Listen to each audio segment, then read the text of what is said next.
అందరికీ నమస్తే అండి. అందరూ ఎలా ఉన్నారు? మేము బాగున్నామండి. ఈ వీడియోలో సాయిబాబాకు ప్రసాదంగా పెట్టే కిచిడి ఎలా చేసుకోవాలో చూపిస్తానండి. సాయిబాబాకు ఎంతో ఇష్టమని మనము థర్స్డే పూట పూజ చేసుకున్నప్పుడు మనం పెడతాం కదా కిచిడి, అది ఎలా చేసుకోవాలో చూపిస్తాను. ముందుగా మనకు 1 కప్పు పెసరపప్పు, 1 కప్పు బియ్యము, 1 ఆలుగడ్డ, 1 క్యారెట్, కొత్తిమీర, పుదీనా, పచ్చిమిర్చి అండి. అండ్ కొంచెం అల్లము, దాన్ని మెత్తగా దంచుకోవాలి. అండ్ కరివేపాకు, కొద్దిగా పచ్చి బఠానీ అండి. ఇవి సరిపోతాయి మనకు. కొద్దిగా ఉప్పు, అంతేనండి. నెయ్యి వేసుకోవాలన్నమాట. ముందుగా ఒక ప్రెషర్ కుక్కర్లో ఒక 2-3 స్పూన్ల నెయ్యి వేసుకోవాలండి. మనం ప్రసాదం చేసుకుంటున్నాం కదా, నూనె వేసుకున్నా పర్వాలేదండి, ప్రాబ్లం ఏమి ఉండదు, రుచి అట్లనే ఉంటుంది. కానీ నెయ్యి వేసుకుంటాము, దేవుడికి నెయ్యి పెడతాం కాబట్టి నెయ్యి వేసుకొని చేశానండి కిచిడీని. ముందుగా ఒక 3 స్పూన్ల నెయ్యి వేసుకొని దాంట్లో కొద్దిగా ఆవాలు, జీలకర్ర వేసుకున్నానండి. వేసుకొని కొద్దిగా అవి చిటపటలాడిన తర్వాత 1 స్పూను శనగబాడలు వేసుకున్నాను. తర్వాత కొంచెం దంచుకున్న అల్లము, కరివేపాకు కొద్దిగా వేసుకొని అది కొంచెం కలబెట్టుకున్నానండి. అది కొంచెం వేగిన తర్వాత ముందుగా సన్నగా కట్ చేసుకున్న ఆలు 1 కప్పు, ఒక క్యారెట్ సన్నగా తురుముకున్న 1 క్యారెట్ వేసుకున్నాను.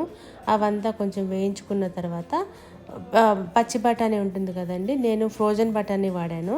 ఆ పచ్చి బఠానీ ఒక 4-5 స్పూన్లు పచ్చి బఠానీ వేసుకున్నానండి. ఈ 3 వెజిటబుల్స్ వేసుకున్నాను. మీకు ఇంకా వేరే వెజిటబుల్స్ ఏమన్నా కావాలంటే కూడా యాడ్ చేసుకోవచ్చండి, బాగానే ఉంటుంది టేస్ట్ అంతా. సో అవంతా వేసుకున్న తర్వాత బాగా వేయించుకున్నానండి కొద్దిసేపు. అది బాగా నెయ్యిలో బాగా మగ్గే వరకు ఉంటే బాగుంటుందండి. సో అందుకని వేసుకున్నాను.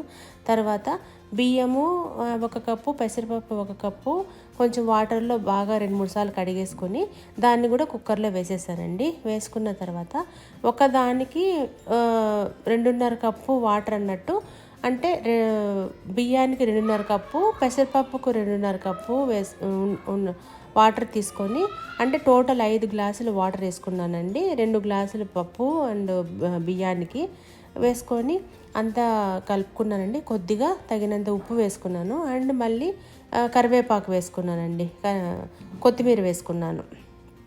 కొత్తిమీర వేసుకొని సన్నగా తరుక్కుని కొత్తిమీర వేసుకొని ఉప్పు వేసుకొని మొత్తం కలిపెట్టుకోవాలండి.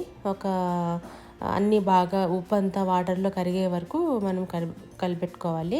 తర్వాత ప్రెషర్ కుక్ చేసేదానికి మూత మూసి పెట్టుకొని విజిల్ పెట్టుకోవాలి. ఒక 2 విజిల్స్ వస్తే చాలండి, కుక్ అయిపోయినట్లండి. బాగా అది మంచిగా అనిపిస్తుంది, సరిపోతుంది అనమాట. దానికి ముందర నేను నెయ్యిలో కొద్దిగా జీడిపప్పు వేయించుకొని పెట్టుకున్నానండి. చూసారా, బాగా ఉడికిపోయింది కిచిడి అంతా. నేను ముందుగా నెయ్యిలో వేయించి పెట్టుకున్న జీడిపప్పును ఆ కిచిడిలో వేసేసుకున్నానండి. వేసేసుకొని మొత్తము కలిపేసుకున్నానండి. మొత్తం కలిపేసుకొని ప్రసాదంగా పెట్టుకున్నాను. అంతేనండి, బాగా ప్రసాదానికి అంతా రెడీ అయిపోయింది. ప్రసాదం రెడీ అయిపోయిందండి.